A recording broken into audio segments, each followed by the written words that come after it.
Assalamualaikum warahmatullahi wabarakatuh. Hello everyone, welcome back to English class with Miss Vika. Okay, today we will learn about will and would.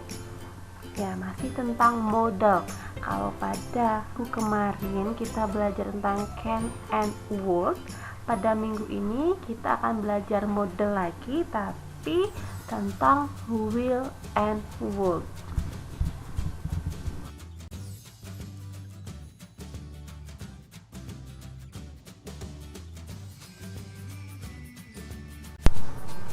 Nah, pertama kali yang akan kita pelajari adalah tentang formula atau rumus dari model.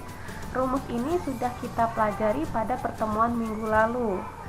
Ya, terdiri dari 3 jenis kalimat. Ada kalimat positif, kalimat negatif, dan kalimat interrogatif atau kalimat tanya.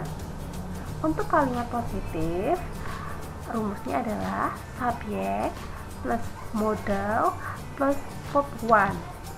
Verb one itu adalah kata kerja bentuk pertama. Kata kerja bentuk pertama itu adalah kata kerja yang belum mendapatkan imbuhan apapun, ya, masih asli. Lalu untuk kalimat negatifnya itu hampir sama dengan kalimat positif. Bedanya setelah modal itu ada tambahan not, ya. Jadi untuk kalimat negatif saya ulangi, itu setelah modal ada tambahan not. Jadi rumusnya adalah subjek plus modal plus not plus verb one. Dan terakhir, rumus terakhir adalah kalimat interrogatif atau kalimat tanya. Rumusnya dibalik, ya. Kalau tadi untuk kalimat positif dan negatif itu subjeknya terlebih dahulu, kalau untuk kalimat interrogatif itu modalnya terlebih dahulu, baru subjek, lalu verb one, dan jangan lupa tanda tanya. Nah, dibaca itu not di bawahnya. Rumus tersebut berlaku untuk semua model.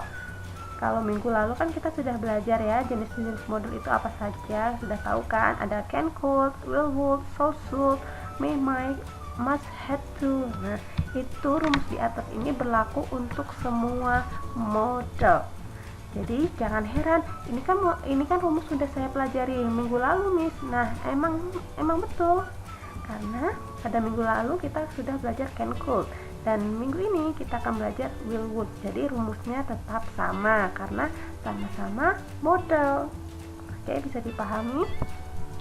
Lalu keterangan yang di sebelah kanan, untuk will jika dirubah menjadi bentuk negatif, will plus not itu bisa kalian tuliskan will not, atau juga kalau mau disingkat menjadi won't, ya.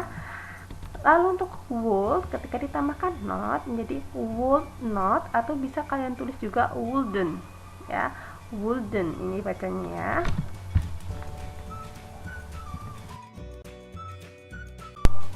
Nah, selanjutnya adalah tentang apa sih will itu, apa sih would itu, ya kan?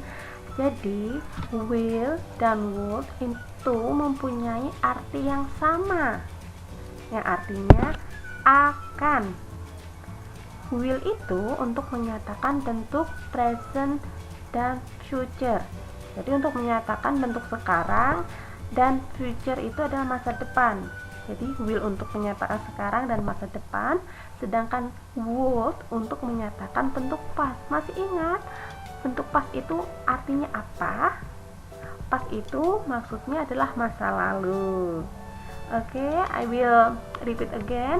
Jadi untuk will itu untuk menyatakan masa sekarang dan masa yang akan datang atau masa depan, sedangkan would itu untuk masa lalu atau masa lampau. Ya, di sini sebelah kiri saya juga sudah menyebutkan modal-modal itu ada apa aja sih, ya kan? Yang pertama ada can, could, yang artinya dapat atau bisa, yang sudah kita pelajari pada minggu lalu.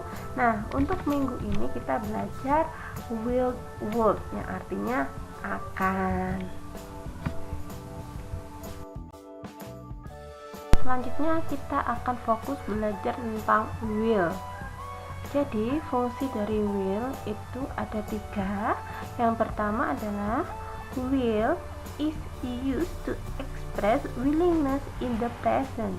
Artinya kata will digunakan untuk mengekspresikan willingness itu kesediaan atau kemauan pada masa sekarang. Ya, saya ulangi, kata will digunakan untuk mengekspresikan kemauan atau kesediaan di masa sekarang. Contoh kalimatnya, I will go to school. Artinya, saya akan pergi ke sekolah. I di sini sebagai subjek, will sebagai model. Go to school, go sebagai verb 1, to school sebagai komplement atau objek. Nah, di sini saya juga menuliskan garis miring I'll go to school. Maksudnya, kalau kalian mungkin ya di buku paket sering menjumpai kata I petik double L, itu adalah I will yang disingkat. Jadi I will itu bisa dituliskan I petik double L. Untuk yang kedua, fungsi dari will yang kedua adalah will not atau won't is used to express unwillingness or refusal in the present. Nah, artinya kata will not atau won't itu digunakan untuk mengekspresikan ketidaksediaan atau ketidakmauan atau penolakan. Refusal itu penolakan pada masa sekarang. Jadi kebalikannya dengan will ya.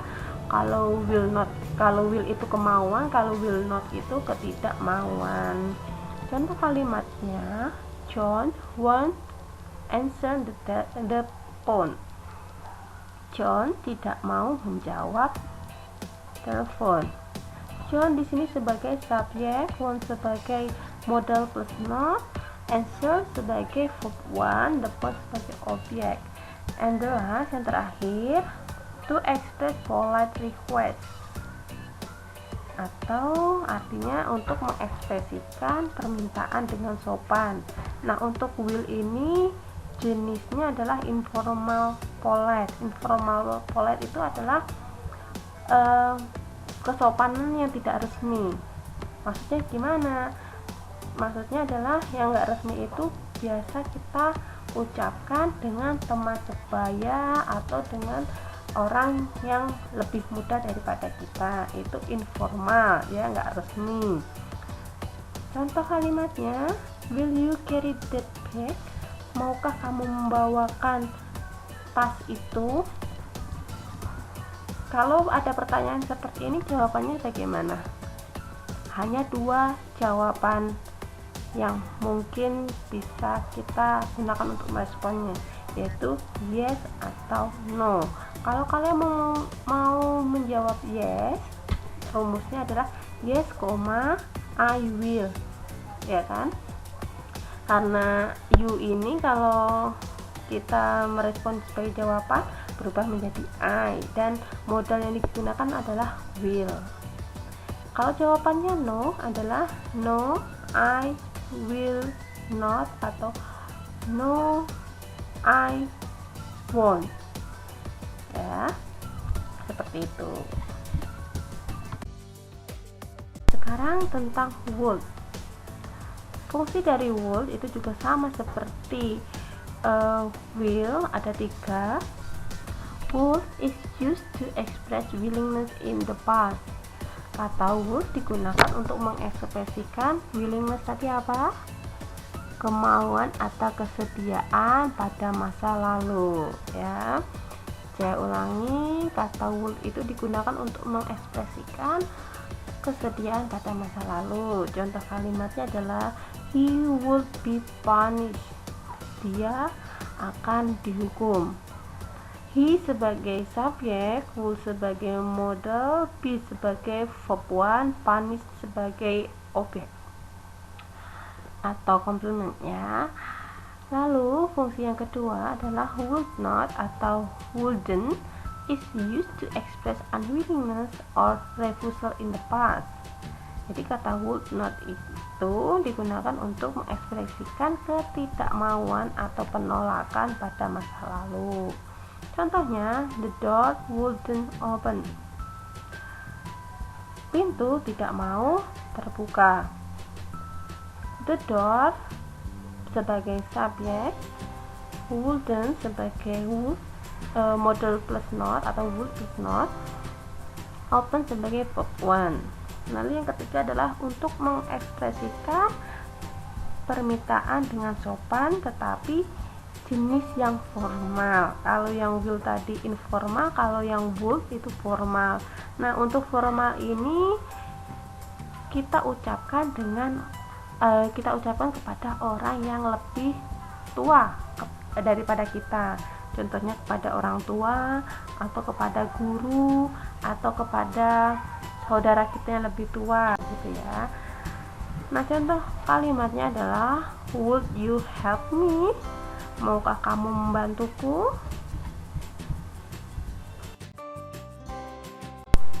Nah, itu tadi materi tentang model, khususnya will dan would. Agar materi yang baru saja saya sampaikan lebih kalian pahami, silahkan kerjakan latihan soal di bawah ini. Cara mengerjakannya, pertama, kalian harus cari tahu dulu arti dari kalimat atau soal-soal di bawah ini. Jadi harus tahu artinya dulu. Kalau sudah, kalian silahkan pilih mau menggunakan will atau won't atau wouldn't untuk mengisi titik-titik yang ada di setiap nomor soal. Bisa dipahami? Jadi untuk mengerjakannya silakan cari tahu dulu artinya. Yang kedua, silakan memilih salah satu kata, apakah will ataukah won't ataukah wouldn't untuk mengisi titik-titik yang ada. Oke, bisa dipahami ya. Sebelum kita tutup materi pada hari ini, mari kita membuat kesimpulan tentang materi yang kita bahas pada hari ini. Kita membahas tentang model, khususnya belajar tentang will dan would. Apa arti dari will dan would? Artinya apa? Ya, will dan would artinya sama, mempunyai arti yang sama, yaitu akan. Will artinya akan, would artinya akan juga. Nah, yang membedakan apa nih? Kita ingat-ingat lagi. Yang membedakan adalah kalau will itu digunakan untuk masa sekarang dan masa depan, present and future. Kalau would itu untuk menyatakan masa yang sudah berlalu atau masa lalu ya, masa lampau. Lalu untuk rumus dari model itu bisa digunakan untuk can, could, will, would, dan lain sebagainya yang ada di depan tadi ya.